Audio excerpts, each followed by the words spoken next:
Diketahui sebelumnya mantan suami dari Mawar Afi, Seno Ricardo, memilih bercerai dengan mantan istrinya pada Januari lalu dan menikahi sang asisten rumah tangga Susi Latifah. Terkuak jika ternyata ekonomi Seno merosot sejak menikahi asisten rumah tangganya itu.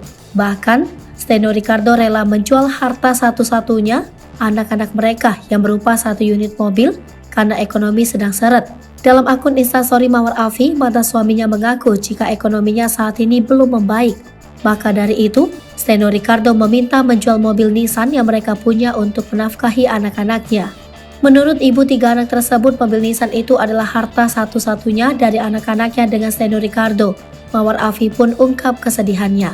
Mawar Afi juga mengatakan jika sejak bercerai dengan Seno Ricardo pada Januari lalu, tidak pernah ada nominal uang nafkah yang sesuai dengan rincian yang telah disepakati. Hingga sang mantan suami diungkap tak nafkahi anak lagi.